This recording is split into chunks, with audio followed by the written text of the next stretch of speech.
वलसाड जिले के वापी शहर में सी टाइप क्षेत्र में स्थित बरसों पुरानी एनडीएन सार्वजनिक स्कूल में आज 78वें स्वतंत्रता दिवस का उत्साहपूर्वक आयोजन किया गया।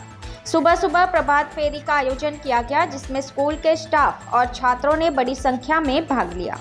ध्वजारोहण कार्यक्रम के बाद स्कूल के छात्रों द्वारा शानदार प्रस्तुतियां दी गई, जिसमें झांसी की रानी लक्ष्मीबाई पर एक सुंदर नाटक और देशभक्ति गीत शामिल थे।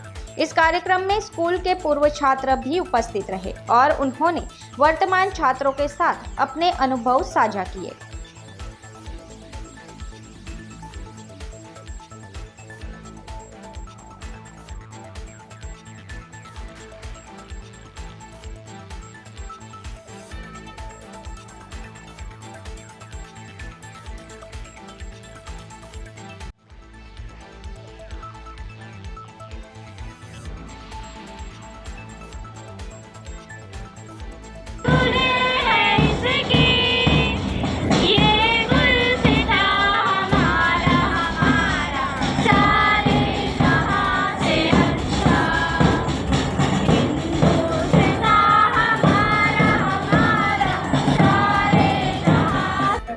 આપણા માટે કર્યું, આપણા માટે જે બલિદાન આપ્યું એ આપણે ભૂલવું ના જોઈએ।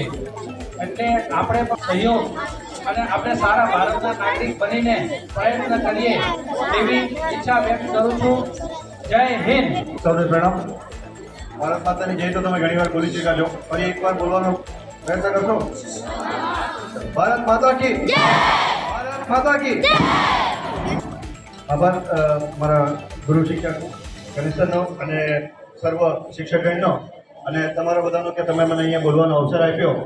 કેતનભાઈ જે મારા સહપાઠી છે એમણે તમને જણાવ્યું કે આપણા દેશના જે વીરગતિ પ્રાપ્ત કરનાર અને આપણા માટે મૃત્યુને પોતાના ગળામાં હસતા હસતા પહેરનાર એવા આપણા સ્વાતંત્ર્ય સૈનિકો, જેમણે પોતાની બલિદાન હસતા હસતા આપી દીધું એટલા માટે કે આજે આપણે આઝાદ ભારતમાં શ્વાસ લઈ શકીએ, આપણી મનમરજીથી જીવી શકીએ અને આપણા દેશ માટે ઉન્નતિ અને પ્રગતિ માટે કંઈક કરી શકીએ।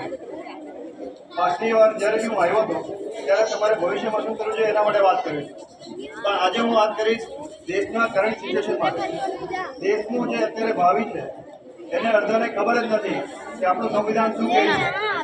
ઘણા વિદ્યાર્થીઓને એ ખબર નથી કે પોતાનો ધર્મ શું કહે છે।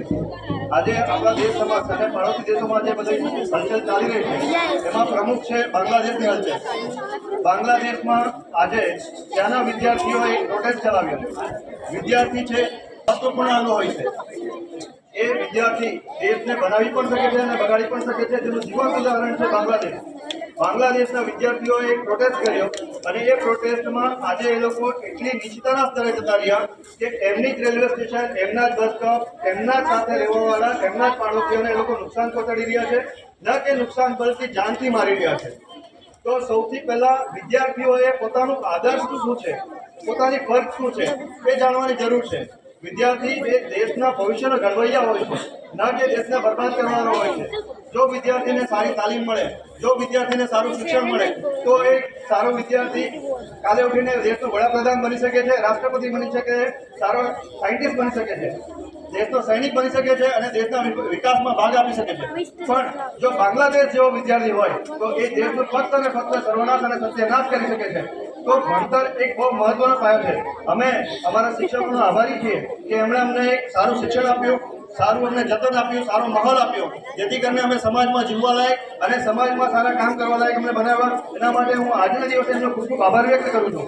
સાથે તમારા પાસે પણ આશા રાખું છું કે તમે બાંગ્લાદેશના જેવા વિદ્યાર્થી ના બનો, પણ ભારત દેશના જે ઉજ્જવળ ભવિષ્ય માટે કામ કરનારા અને ભારતને પ્રગતિના પંથે આગળ લઈ જવાવાળા વિદ્યાર્થી બનો એવી આશા રાખું છું। જય હિન્દ।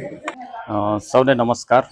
આજે અમારી શાળા દેસાઈ ઇન્ડિયન સાર્વજનિક હાઈસ્કૂલ જેડીસી વાપીની અંદર 78મો સ્વાતંત્ર્ય દિનની ભવ્યતાથી ભવ્ય તરીકે એની ઉજવણી કરવામાં આવી।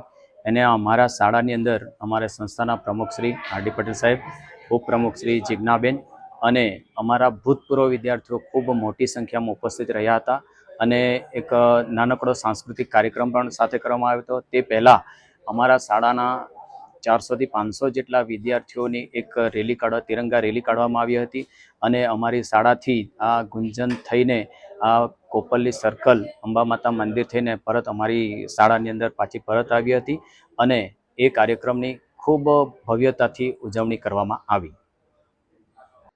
ब्यूरो रिपोर्ट, दी वॉइस न्यूज।